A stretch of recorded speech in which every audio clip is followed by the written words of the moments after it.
Flasim pak për Jeruzalemin, këtë qytet të mrekullueshëm, që të gjithë duan ta kenë. Më trego të lutem, kape nga duashti, po të lë të lirë, vetëm i kap gjitha aspektet. Ç'është ky qytet që nga kohët e lashta me mijëra vjet, gjithë perandorët, gjithë njerëzit që kishin armë dhe shpata e pasaj armë, donin patjetër të shkojnë në Jeruzalem, vlla. E donin Jeruzalemin, donin ta kishin. Ç'është ky qytet i shenjtë? Po ta lë ty fjalën tani, sepse këtu unë jam shumë kurioz të dëgjoj. Pse pushtoi Aleksandri Athinën? Athinën? Po. Pse e pushtoi? Këto janë qytete, kur flasim për Jeruzalemin, Athinën, shumë qytete nga lindja, sepse qytetrimet kanë lindur në lindje çani. Janë shumë të hershme në lindje dhe vim. Ajo është teza jote brillante. Perëndimi? Jo, është ngjarje. Jo, perëndimi? Perëndimi fillon nga lindja. Është një perl. Perëndimi fillon nga lindja, çfarë perle. Dhe sa më shumë. Kjo është një fabur për mision tjetër kjo, mbaj mend. Dhe sa më shumë ta harroj perëndimi këtë, aq më keq do shkojnë në vlerat e veta. Jeruzalemi është një nga këto qendrat mëdha të qytetrimeve. Ka një histori 5000 vjeçare. 5000 vjeçare. 5000 vjeçare të dokumentuar me banor. Fyta. 3000 vjet para erës sonë ishin kenanët të parët, cilët e banuan. Kenanët? Ose më mirë le të themi disa grupe beduine cilët erdhën nga gadishulli, grupe arabo-kenanite, të cilët quheshin Jebus. Arabe jo, para 5000 vjet. Kenanët kanë qenë pjesë arabe. Para 5000 vjetësh? Kenanët vetë kanë ardhur nga gadishulli, nga fundi i Yemenit. Nga Jemeni kanë ardhur lart. Që quheshin arab në atë kohë para 5000 vjetësh? Këto që erdhën arabët e arshëm do të thuash ti. E prasit. Para arsit atyre që para arsit pra po. Arab. Kenanët, Jebusët ose më mirë të thënë, ishin disa tribu që quheshin Jebusët. Nga kanë ardhur, nga unisën? Nga Jemeni kanë ardhur, nga poshtë nga gadishulli. Po? Kto janë banorët më të vjetër të Jeruzalemit. Sipas edhe nga Jemeni ku janë huthët sot. Sipas gjetjeve arkeologjike, po themi, gjetjeve shkencore. 3000 vjet më herët këto janë kenanët. Dhe këto janë të parat që e quajtën Orselim. Orselim ose Orshalim. Po çdo më thon Orshalim? Qyteti i paqes ose qyteti i Zotit. Po ç'kishte atje më? Që në fillim të herës, sepse po flasin 5000 vjet përpara. Njerëzit për të shenjtëruar, për të glorifikuar diçka do gjenin diçka ndryshe nga tjerët. Dhe kush ishte ndryshe? E panjohura për atë kohë. Po si ishte Jeruzalemi atëherë, para 3000-5000 vjetësh? Jeruzalemi në atë kohë para 5000 vjetësh nuk ishte asgjë. Këto ishin banorët e parë që shkruan dhe këtu fillon themelimi. Po pse shkuan atje pra, ç'ndodhte atje? Sepse ku është shenjtëria atje? Sepse ishin toka shumë më të mira. Ishin vende shumë më të mira. Jeta ishte shumë më e lehtë. Ishte klima, thuat. Po patjetër që klima është pjesa e parë. Kishte ujë pafund. Kishte gjelbrim pafund. Dhe kështu me radhë. Mos haro që Jeruzalemi është një pikë kyçe e kryqëzimeve të rrugëve të mëdha të tregtare të hershme. Dhe tregtia ishte jetë në atë kohë. Normal. Si sot, domethënë. Pra kushtet gjeografie, kushtet klimaterike, tregtia e tjera si këto bën që të popullohej shumë herët, 5000 vjet. Megjithatë, kenanët parë, pastaj kush i pari që filloi ndërtimin e Jeruzalemit ishte Bujusi, një nga këto mbretërit e kenanëve, Bujusi, 2500 vjet para. Bujusi. Po kështu quhesh, Bujus. 2500 vjet para erës sonë. Dhe ai quhej mbreti i paqt. Mbreti i paqt. Dhe thuhet që këtu u mor, si thuhet Zanafilla, që Jeruzalemi u quhet qyteti i paqt, për shkak të mbreti sepse ky mbyllte shumë paq. Ndërkohë që tekstet hebraike thonë që Bujusi ishte edhe një mik personal i Abrahamit. Po këto e thonë vetëm tekstet Abrahamit. Është shumë mit. Po. Hebrejt nga ana tyre vinë më vonë. Vinë 2000 vjet para erës sonë, gjatë kohës Abrahamit po flasim, sepse Abrahami nuk ishte hebre. Abrahami erdhi nga qyteti Ur, fliste gjuhën aramaishte. Atë qytet? Ur, i Mesopotamisë. Edhe erdhi në Jeruzalem, aty filloi jeta e tij pastaj me Hagarën, me Sarën e kështu me radhë, dhe pasardhësit, një nga pasardhësit, një degë, 2 djemve të tij, Isaku, krijoi degën e hebreve. Pra hebrejt vetvete lindën dhe u krijuan në Jeruzalem, në tokën e Kenanëve, siç e themi se Jeruzalemi ishte një qytet, domethënë në tokën e Kenanëve, dhe nga aty pastaj filloi. Kjo që më tregon mua, rrafet po njësojnë izraelitët apo ata kanë një rrifim tjetër, kanë një narrativ tjetër? E njëjtë, edhe izraelitët e pranojnë që kenanët, madje kanë luftuar me kenanët izraelitët, domethënë, sepse si kanë luftuar pra, a ishin të parët që populluan atë vend? Kenanët ishin parët, pastaj erdhën izraelitët. Pastaj erdhën bijtë e Abrahamit, po themi. Erdhi Abrahami njëri Po nga erdhën pra ata, kur thua erdhën, nga nga erdhën. Mesopotamia tash. Abrahami jeton Mesopotamia që është diku në Irak, në këtë pjesën këtej. nda ato zona të ndej. A? Sepse mos harrojmë diçka tjetër. Qytetrimet më të hershme janë midis dy lumeve, Tigri dhe Eufrati, atë janë Tigri dhe Babilonia, Eufrati, po. Sirianët, Sumerët e kështu me radhë, Akadianët e kështu me radhë. Megjithatë, në vitin 2000 para erës son, kemi disa dëshkrime të tekstet e mallkimeve faraoniane, cilët flasin për Tekstet e mallkimeve. tekstet e mallkimeve të faraoniane, cilët e quajnë Rusalimum Jeruzalemin. Rusalimum, po tregoj që ka pasur disa emra, pak fjalë. Po normal. Në shekullin 11, përkatësisht në vitin 1149, ai quhet qyteti Davidit, sepse shkoha e kur Davidi dhe djali i tij Solomoni krijuan mbretërinë e parë. Njëri drejtoi mbretëroi 40 vjet, tjetri 33 vjet. 73 vjet ka qenë gjithsej. Pavarësisht se prezenca atyre pothuajse është 5000 vjeçare, 4000 ca vjeçare, të hebrejve po themi. 73 vjet kanë pasur atë periudhë që quhet periudha hebraike, por edhe hebrejt përdorën fjalën Orshalim. Orshalim. Në fillim thoshte Orshalim. Orshalim, do të vazhdoj që nga Kenanët. Në kuptim? Shtëpia e Zotit, shtëpia e paqes, qyteti i paqes, qyteti i Zotit, po njëjtë, se mos harro diçka tjetër. Këto si gjuhë janë gjithë gjuhë semite.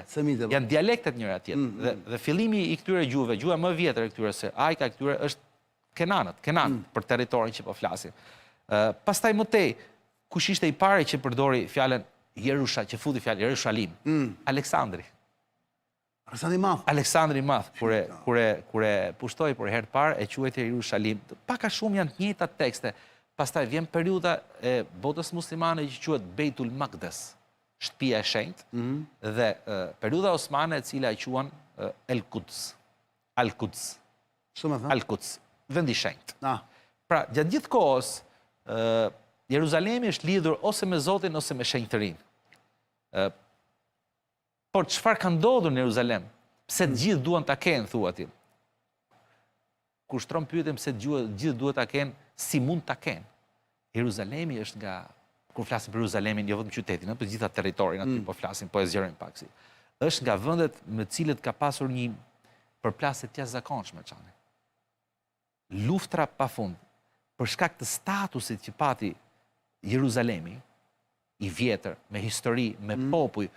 Shumë popull vinin, të tjerë ikin, zëvendësonin, linin gjurmët e tyre, emrat e tyre, e gjithë gjeografia filloi të marrë jetë nga emrat e popujve që jetuan aty sot e kësaj dite. Për shembull, atje ka emra të çuditshëm për shembull. Në Palestinë ka emër qyteti quhet Bethlehem, shtëpia e mishit. Bethlehemi pra. Shtëpia e mishit quhet. Shtëpia e mishit ka emra shumë të çuditshëm, që tregojnë vjetërsinë, mënyrën se i kanë perceptuar gjërat më herët këto banorë që kanë jetuar.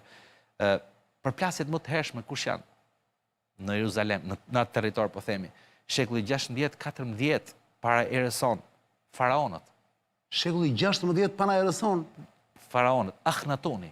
Faraoni Akhnatun ka qenë i pari i cili tentoi ta pushtoi atë territor.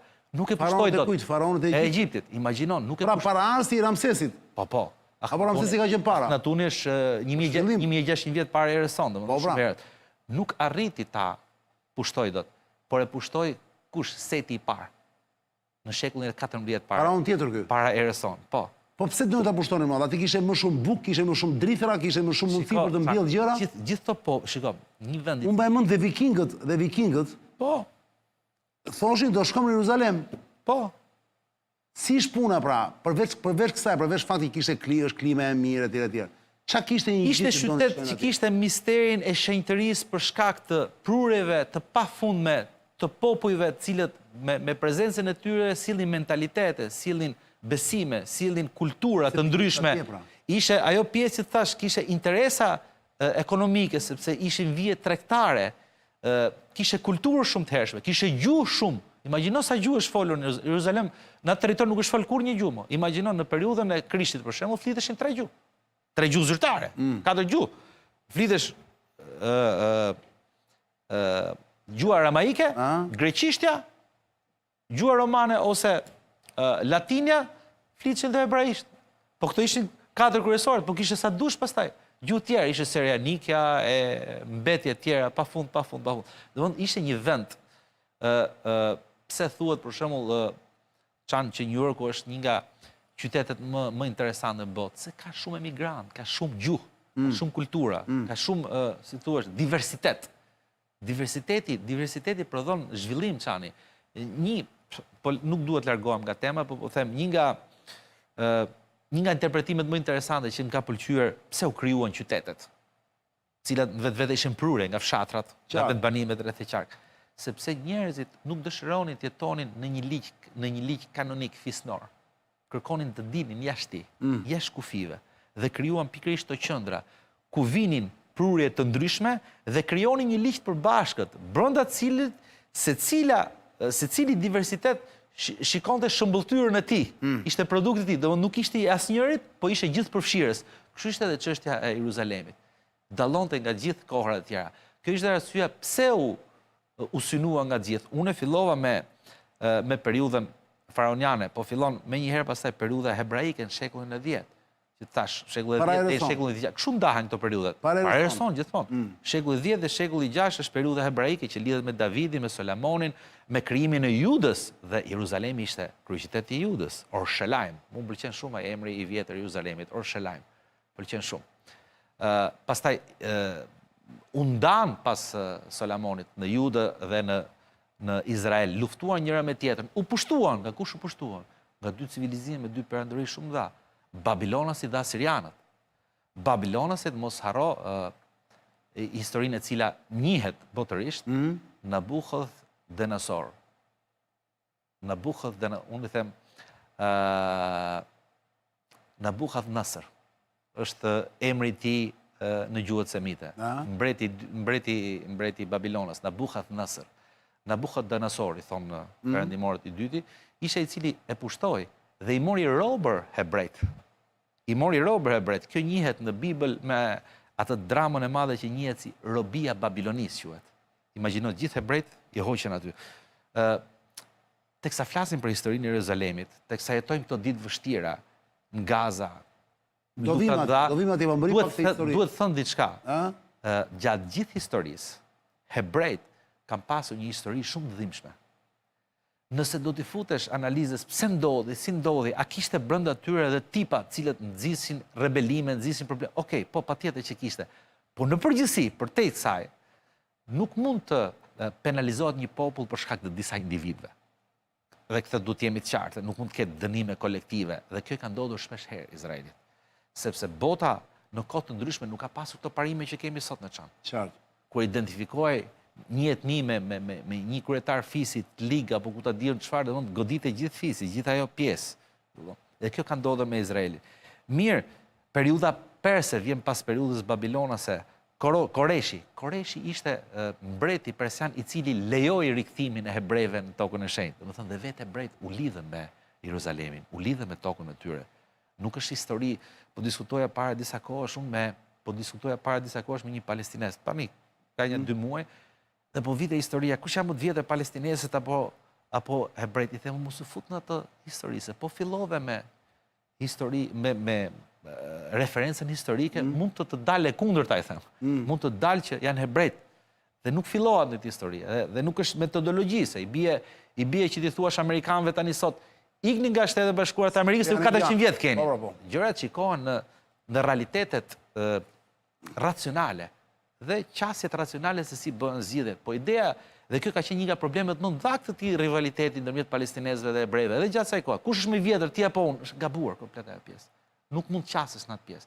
Ka një histori që e thot vetëm, po kjo s'do të thotë që ka qenë shkruhet ky territor ku jetojmë ne, çani quhet Ilirikum, se shkruhet në Bibël, kupton, ka dokumenta. Po kjo s'do të thotë domethënë ti thuash sot serve igniu, vëlla, se kjo ka qenë toka ime, se janë realitetet pandryshueshme, kupton? Nuk funksionon kjo. Nuk duhet marrë më shumë kohë. Mirë, periudha helene. Po kemi kohë. Periudha helene fillon në vitin 333 deri në vitin e 63. Këtu ndryshon emri, harrova ta them, një nga emrat e Jeruzalemit ka qenë Ilja. Ilja e vendosën helenët. Ilja është i vetmi emër i cili bën diferencën me emra të tjerë. Ilja. Periudha helene, sigurisht që teksa folën dhe për periudha të tjera, kanë lënë gjurmët e tyre, sot në Jeruzalem ke gjurmë helenizmit pafund. Që kur prezantoi në shekullin e 4 para erës sonë helenizmi, dhe sot e kësaj dite gjua greke atje nuk ka pushuar se ekzistuar. Dikur thjesht si gjuhë religioze në përkulte, dikur edhe gjuhë e filozofisë, gjuhë e mendimit, gjuhë e kulturës. Pra, mos e shikojmë Jeruzalemi thjesht si një vend ku ka pasur vetëm përplasje. Po, ka pasur përplasje, por ka pasur dhe zhvillim. Ndoshta për shkak të zhvillimit kanë ardhur dhe përplasje dhe synime dhe lakmite të tjerëve. Mirë, fillojmë me periudhën romake. Periudha romake është nga periudhat më interesante, Çani. Në vitin 63 pushtohet nga Pompej për herë të parë. Pastaj vitet 66, 70 ka qenë pjesa më e zezë, le të themi, e periudhës romake, kur perandori romak e dogji, Titi e dogji Jeruzalemin. Jeruzalemi është djeg 3 herë, dhe është djeg pikërisht nga kush, Çani? Nga kush? Nga kush? Nga Perëndimi. Po jo Perëndimi sotëm, Perëndimi asaj kohe. Sot kemi komplet standarde dhe qase të reja. Titi ishe i pari që e dogji, i vrau dhe i persekutoi dhe i sklavëroi hebrejt. Po pritë, me gjetë Titi më bëri të shpjegim, por nuk më thej Aleksandri Madh, për shembull, kur shkojnë në Jeruzalem. Po. Si u soll? Nuk u soll keq. E mori Jeruzalemin. Po thash pra, shiko, nëse do të shikosh Çani. Pra më thuaj kush kanë qenë barbarët e Jeruzalemit? Barbarët e Jeruzalemit. Kush kanë qenë të mirët? Barbarët e Jeruzalemit kanë qenë mongolët për shembull. Të flasim për vrasjet, ë? Për vrasjet pra, mongolët e mirë dhe po se kishin. Mongolët kanë bërë vetëm vrasjet. Ai si e ka ai? Xhengis Khani. Polaku dhe Xhengis Khani. Ai vetëm vriste. Gjak derdhe, gjitha ne, mongolët kanë qenë. Por e periudha. Mongolët lezeshëm shumë, kur mendojnë që ka një shtet që quhet Mongoli, ë? Falë, mos harro. Po flasim për periudhën romake para kristiane. Para kristiane. Po sigurisht. Dhe romakët para kristian ishin po ashtu. Po patjetër më. Mirë. Pastaj në vitin 118 ishte perandori Adrian. 118. Para Krishtit gjithmonë. Ishte Adriani, i cili bëri djegjen e dytë, slavërimin e dytë. Pa i pari që Titi. Dhe Adriani, i dyti Adriani, megjithëse Pompeu ishe i pari gjyri, por nuk bëri atë masakër. Po. Titi dhe Adriani bëri një vendim të tillë, Çani, që në Jeruzalem mos banonin kurrë më hebrej. E vërteta ishte që hebrejt rebeloheshin shumë shpejt ndaj romakëve, nuk e honepsin dot modelin romak, mënyrën jetëtuar romak. Mos harroj që hebrejt ishin monoteistë dhe ishin dallim shumë i madh. To ishin politeistë, ato ishin abrahamit. Ishte problem shumë i madh, diferencë shumë e madhe. Religioni kishte pesë shumë madhe. Hebrejt ishin monoteistë që në atë kohë. Patjetër, ishin monoteistë sepse kisha ardhur mesazhi i Mojsiut. Okej. Dakor, kisha ardhur po. Kështu që ishte diskutim shumë i madh dhe konflikt shumë i madh, sepse e gjithë jeta shoqërore, politike, mendimi bazohej në premisa religjioze. Qartë. Diferencat e mëdha religjioze krijonin edhe diferenca kulturore, sociale e kështu me radhë. Dhe përplasje. Po dhe ishin rebelët më mëdhenj kanë qenë hebrejt në ato, domethënë. Dakor. Jo se janë sot, ë? Po patjetër. Fillon periudha pas periudhës helene, Çani, fillon periudha romake. Po mi thuaj edhe me kështu me kohë, me shekuj. Po. Po themi periudha romake, periudha helene ta thash, ishte 332 para kohën e Aleksandrit ishte. Periudha romake fillon me e Romës krishter, po flem. Në 326, sepse periudha romake fillon shumë herët, po them e Romës krishter, 326. Pas Krishtit. Edhe pas Krishtit. Ku Helena. Edhe pas Krishtit. Pas Krishtit. Ku Helena, Çani, nëna e Konstantinit, urdhëroi ndërtimin e kishës së ringjalljes. Vendi më i shenjtë i krishterë në gjithë botën. Që nga ky moment, që është akoma atje sot. Që është sot, vendi më i shenjtë në gjithë botën e krishterë është atje. Kisha ringjallje. Kisha ringjallje në Jeruzalem. Me këtë është kishë katolike kjo. Ajo është çështje tjetër, e kemi thënë, ajo është ndarë me copza, sepse me ndarjen e krishterimit, ajo është një objekt i tërë, po një pjesë e menaxhon kisha ortodokse e Greqisë, një pjesë patriarkale, një pjesë kisha e Romës, katolikët, një pjesë maronët e kështu me radhë. Domethënë, është ndarë brenda dhe kanë goxha konflikte shpesh herë, tash ka vite që nuk ndodhin, po para se ai vjen prezident atje, janë gjithmonë plasin bujt ndonjëherë atje. Kjo është pra Jeruzalemi fillon kthehet në qytetet kryesore të botës, ta themi, nga qytetet kryesore gjatë kohës Romës krishterë, ose krishterimit roman. Me një formë tjetër, dhe që nga e kohë, sigurisht që me ndarjen pastaj më vonë të perandërisë romake në 395-ën, në dy pjesë, Bizanti dhe pjesa lindore dhe pjesa perëndimore, Konstantinopoja dhe Roma, krijoi një spacio për shkak përplasjes që kishte bota krishtere me veten, ndërhyn persët përsëri tentuan ta rimarrin. Pra gjithmonë ky qytet është parë si një lloj trofe që do ta ketë dikush. Pikërisht po. Dhe ishte një simbol force, një simbol pushteti, një simbol qytetërimi, prandaj dhe të gjithë e donin pak më vonë. Okej, vim pastaj pas periudhës bizantine, po themi, pas periudhës bizantine, vim tek periudha muslimane në 636-ën për herë të parë. Fute muslimanët. Në 636-ën të erës sonë flasin gjithmonë. Gjithmonë. E këtu ka një moment interesant, Çani, sepse për herë të parë kjo ndodhi gjatë periudhës kur kreu i shtetit atë kohë ishte Omeri, kalifi Omar. I vetmi rast kur i ka dalë jashtë, pavarësisht se u hapën shumë toka, Islami u përhap pafundësisht në atë kohë, i vetmi rast kur i doli jashtë Medinës dhe vizitoi ishte pikërisht Jeruzalemi, kur muslimanët i futën në Jeruzalem. Po Jeruzalemi, kohën e muslimanëve, si qytet, nuk është marrë me luftë. Nuk është marrë me luftë. Patriarku, i cili në atë kohë ishte ortodoks, e priti me kishte rënë pushteti, bizantin, romak, quaj si duash domethënë, dhe e priti me çelësat e qytetit. Domethënë, klerikët ishin të kujdesshëm që Jeruzalemi mos digjej, që njerëzit mos persekutoheshin Çani. Ta ruanin atë qytet. Qytetin e paqë, qytetin e Zotit dhe kështu.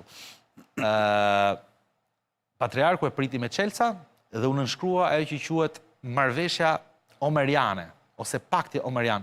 Pakti omerian çuditërisht Çani përtej lirive që u dha botës, pjesës krishterë, institucioneve të tyre, vendimarrjes të tyre, organizimit të drejtave religjioze dhe jo vetëm, domethënë, të dy palët ranë dakord dhe kjo është një çështje shumë e çuditshme.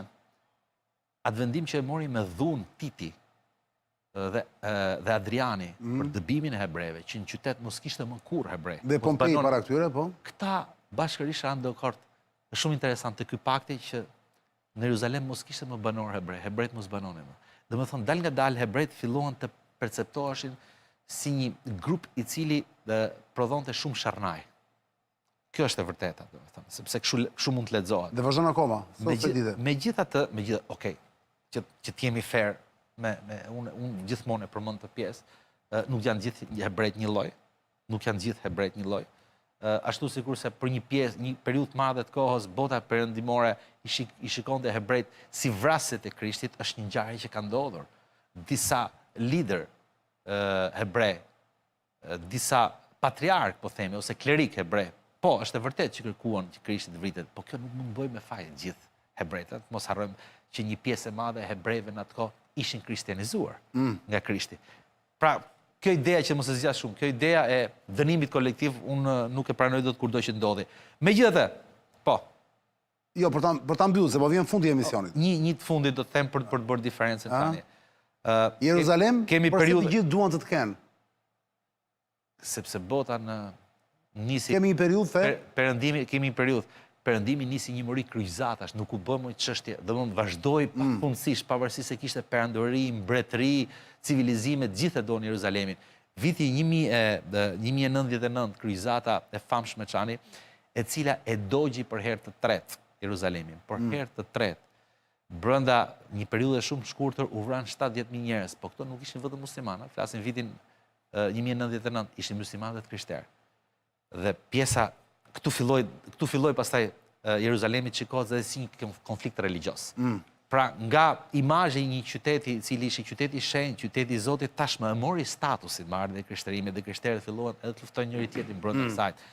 Dhe 1099-ën u plas shumë egër, u vran 70.000 njerëz dhe mbi të gjitha filloi Jeruzalemi shërbeu si në vend që shpërndej si një vend i cili ti mblidhte besimet, aq më shumë që po flisim për 3 besime monoteiste, bota e krishterë, muslimanët dhe hebrejt ishin monoteistë, vetë ishin abrahamit, ndodhi që ndarë, sepse kryqëzatat një nga gabimet që ndodhen, një nga gabimet e mëdha që ndodhen, meqense vinin nga perëndimi dhe kishte ndodhur skizma e madhe, ishte ndarë bota ortodokse nga bota katolike, krijuan e shpallën Jeruzalemin mbretëri katolike dhe i imponuan pjesës ortodokse ritet katolike, dhe këtu filloi dhe zemrata ndërmjet ortodoksëve dhe katolikëve. Po ta shikoj sot kësaj dite për shembull, krishterët e lindjes, gjithë botës arabe, Çani, mazhoranca janë krishterë ortodoks. sepse është i riti i vjetër, është riti ortodoks. Dhe po ta shikosh, edhe në këto momente që flasim sot, pjesa krishtere është njishme Palestinën, me popullin palestines. Jo thjesht se janë një gen, një gjak, po themi, po edhe pse janë besime ndryshme, kanë të njëjtën histori, kanë kaluar të njëjtat gëzime dhe të njëjtat hidhërim, të njëjtat vuajtje. Për të ardhur pastaj në fund fare tek periudha osmane në shekullin 16-17, e cila zgjati deri në fundin e luftës parë botërore dhe pastaj në fund fare dihet osmanët zhbon. Pastaj vjen 1917 deri në 48 që është periudha britanike, po patjetër. Sultan Selim i parë ishte ai i cili u fut. Nuk njihen masakra në Jeruzalem, njihen luftra që janë bërë në muret e Jeruzalemit, jashtë Jeruzalemit, por nuk njihen kur masakra, edhe Selaudini për shembull. Pas 1099-s, ku ndodhi kryqëzata e parë, ishte në shekullin e dytë Selaudini i cili e rimori. Qartë e kuptova. Dhe Selaudini, domethënë, janë luftra betejë që janë bërë për dallë, po jo brenda, masakra s'kan bërë asnjë. Po, nuk ka pasur asnjë. Këto kanë qenë mongolët dhe kryqëzatat kanë qenë pjesa më e keqe. Mund të lexoj diçka tani? Dhe mund të flasësh pafundë për Jeruzalem. Jo, po prandaj, po. Por është i çuditshëm, unë nuk e di, nuk e shkuar në Jeruzalem. Unë kam qenë para 20 vjetësh, duhet shkosh tani, ta shikosh dhe të kontrosh. Nuk ka asgjë moderne në konceptin e modernës që themin ne. Çdo gjë është e vjetër. Atje nuk ke një dritare dur alumim për shemb. I ke gjithë nuk lejon, vetë kanë një përgjegjshmëri ato. Do të presim të kalojë kjo situata? Po patjetër që do kaloj kjo. O jeni, unë do lexoj diçka tani dhe do bësh një koment vetëm për 1 minutë. Komenti jot. Për ta aktualizuar pak të gjithën këtë që tham. Rreth antisemitizmit. Pra antisemitizmi për gjithë ata që nuk kuptojnë, domethënë, të jesh anti-Izraeli. Po, është një term i abuzuar, po bëje pyetje. Po çon si ka, paktën kështu. Bëje pyetje. Ky është prezant. Antisemitizmi online u rrit mbi 50% në vitin 2024. Po. Me një nuk është pyetje, jo, është thjesht një koment që më ka bërë. Me një shpërthim prej sa i bie tani, 4.960, prej 4% me shpërthim prej smerët vesh. 4.900, për shumë thënë 4.963%. U rrit 50%, çfarë rëndësi ka? Po pse 4.963%? 50%, do. 50%. Jo. 4.963%? Ku ndryshimi midis 4.963% dhe 50%? 50% është gjysma, do. 4.000% është shumë fish më tepër. Megjithatë, që të mos qëndrojmë pe një shifrave. Para gjithë të koncept. Që të mos 4.963%? Pyetë një sekondë, Gjinish, mos më ndërpre. Të komentuesve komentuesve, okej, rregull. Se mëson me numra absolut, tani ky thje përqind e 4.963%. E komentuesve u rejtëse në YouTube pas 7 tetorit 2023. Pjesë e një rritje globale mbi 100% e incidenteve antisemite. Të merë kom dalin shifra shumë, bëhem lëmsh total. Dëgjoj pak o Gjinish. Po dëgjoj, me të pyetëm. Ndërkohë ka dhe një prezencë shumë të shitur të shtuar të propagandës pro-nacional socialiste në rrjete. Pro-nacional socialiste, të thënë pro-Hitlerit, është një graske frikshme pasi shumë të palexuar dhe ignorant që mund të kenë vërtet parime të djathta, por të paqarta, po e shohin si një front kundër të majtës progresiste, thotë. Pa ditur në fakt që nacional-socialistët ishin socialistë të majt autokratik, të cilët vendosin kontrol total shtetëror mbi ekonominë dhe shoqërinë. Dhe antisemitizmi tek ato që një mutacion i keq shumë. Nazistët nuk e pranonin individin, ishin hapur antikapitalistë sepse e shihnin si krijim hebre dhe si pasojë njihnin vetëm volkun, manifestuar në termin e famshëm Volksgemeinschaft. Bashkim popullor. Kjo është shtyr shumë dhe nga videot e Hitlerit duke folur që janë përkthyer me IA me zërin e tij. Mirë. Çfarë komenton tani Gjinishi këtu? Rritjen e antisemitizmit edhe rritjen e djathës ekstreme të nazizmit, apo jo, këto janë dy gjërat që na erdhën. Mirë, para se të vim te kjo çani, se ngela tek periudha e fundit, 1917, 1948 e mbylla. Sepse është thënë nga komenti, nuk është komenton. Kjo ka qenë periudha që u rikthyen, sidomos pas Belforit, u kthyen emigrantët hebrej dhe u mbush përsëri pas 2000 vjet, le të themi, ndoshta më tepër, mbushet dhe rikthehen pas 2000 vjetësh hebrej dhe krijojnë shtetin Izraelin në 48. Okej. Pse kemi rritje të antisemitizmit, po them. Ne kemi trajtuar gjithë konfliktin e Gazës. Ma përblis sepse është. Dhe kemi thënë që në fillim të herës që problemi më madh do të jetë semitizmi, sepse semitizmi që doktrina më rrezikshme në Europë, e cila fjeti. Po nuk fjeti për kaq kosa fjeti, por ditët që lindi që shumë e rrezikshme, lindi në Gjermani, në Austri, u përhap në gjithë botën, u bë varr mbi bas saj u krijua holokausti çani. Apo jo, persekucioni më i fundit, persekucioni modern, po themin thojza, i hebrejve ka ndodhur në Europën e Hitlerit, apo jo. Dhe patjetër që në raste të tilla, duke parë konfliktin e sotëm, vrasjen e fëmijëve të tjerë, ka nxitje, ka frymëzime, ne kemi thënë, një nga fatalitetet do ketë rritjen e antisemitizmit. E para do të them diçka tjetër ta korrigjoj. Antisemitizmi është një term shumë i manipuluar kur përdoret vetëm për hebrejt. Sepse edhe hebrejt janë semit, po dhe arabët janë semit. Kështu që kjo është pjesa më abuzuese që e ka krijuar shumë keq Izraeli, sepse Izraeli ka krijuar ligjin antisemit, kupton? Edhe në Europë. Ata e quajnë veten semit fatikisht. Po, dhe kush po nëse ligji nuk vepron po për të njëjtat parime, edhe tek arabët ose popujt tjerë semit, po themi, atëherë çfarë bën? Ti e bën ekskluzive këtë pjesë, kupton? Ndërkohë që nuk është ekskluzive. Kjo është problemi i parë. Problemi i dytë. Jo, për s'kemi mundësi. Rritja e ekstremit djathtë kishte drejt Eno. Rritja e ekstremit djathtë është një fatalitet shumë i madh çani, nuk ka asnjë arsye që të risjellim nazizmin për shkak ngjarjeve që ndodhin në Gaza. Ne kemi nevojë që të mbyllet konflikti i Gazas, që të bëhen praktike gjithë vendimarrjet që janë marrë Këshillin e Sigurimit. Këto janë dëshira. Për krimin e dy shtetë. Jo, ka ligje ndërkombëtare. Këto janë dëshira, nuk vjen për ligje. Ligjet i bën më i fortë. Gjeni të lutem. Atëherë, kjo është mënyra, ja doja përgjigjen e pyetjes tënde. Kjo është mënyra se si ne i përgjigjemi zhvillimit të votës. Gjejmë momente dhe të gjithë duam ta kemi. Bravo. Kjo është historia. Bravo. Se si abuzojmë ne me historinë dhe me katastrofat dhe fatalitetet që kemi ndërmjet. Se këta janë humanët, vëlla. Po. Këta janë humanët gjenish. Po e kemi edhe këtë defekt, duhet ta pranojmë. Kemi para gjithash këto. Dhe në tilla raste, ndonjëherë të vjen aq keq sa që thua hebrejt kanë drejt kur na quajnë gojim. E the vet.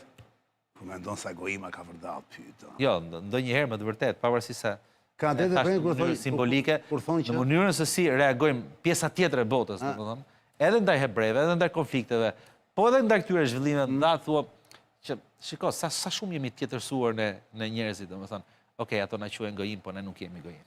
Jemi një lloj të barabartë, ndoshta kjo është edhe fataliteti ku hebrejt, bijtë e Izraelit, po përmendin, kanë dënuar shpesh, janë bërë arsye për ta dënuar veten e vet, sepse duke menduar që janë popull i zgjedhur, i kanë parë gjithë qytetarët e tjerë të botës, gjithë qenë të tjera, gjithë raza të tjera si të nivelit dytë, dhe kjo ka krijuar gjithmonë urrëtie kundër hebrejke. Me këtë fabull që elaboroi Gjenishi sot me mjeshtri të paparë dhe me këtë info të shumë interesante që na dha, do ta mbyllim me një fjali Gjenish, që këtu besoj i bien dakord bashkë, që në fakt nga perceptimi perceptimi që kanë sot në përgjithësi njerëzit që sa thua nuk se arrin dhe merren me këto gjëra, janë thjesht e pësojnë informacionin që marrin. Kur themi Jeruzalemi, ju kujtohet Krishti, ju kujtohet Jezusi apo jo? Një pjesë. Një pjesë. Po. Në fakt Jeruzalemi ka qenë i dëshiruar me mijëra vite përpara. Para se Jezusi të ekzistonte. Po. Pra, nuk mund të themi dot sot që Jeruzalemi është bërë i famshëm pas Krishtit. Ka qenë i famshëm dhe para Krishtit apo jo? Po. Por aman, nuk mund të themi dot, ose mirë është pyetje për të ngritur, si ka mundësi që pikërisht Jezusi lindi pikërisht aty? Po. Po. Këto gjëra se zgjedhim ne. Nuk janë zgjedhjet tona. Ndërsa kjo është për gjithë ato që merren me religion, ndoshta kjo është sfida e madhe e religioneve. 3 religione abrahamite brenda një familje ndodhen në një qytet dhe ai qytet akoma që do duhet ishte i paqët, është quajtur i paqët kur nuk kishte monoteizëm dhe akoma nuk ka gjetur paqen. Ndoshta kjo është një pasqyrë se si besimet abrahamite duhet të fillojnë reformën, se si t'i qasen botës religjioze nisur nga parimet dhe jo nga zhvillimet. Nisur nga religioni dhe jo nga politika. Sepse janë dy gjëra që nuk shkojnë njëra me tjetrën. Isha me profesor Ermir Gjinishi, zona zotim, pjesë e ekipit e emisionit Zonë e Lirë, u kënaqet për sot, ne gjithashtu, bashkë takohemi të premten, Ledio të lutem, tani kam nevojë, nëse mundesh, ke disa sekonda kohë, më mori madhe për Tiny Tinin. Unë dhe ndoshta 2-3 tjera duam Tiny Tinin, të gjithë e urrejnë.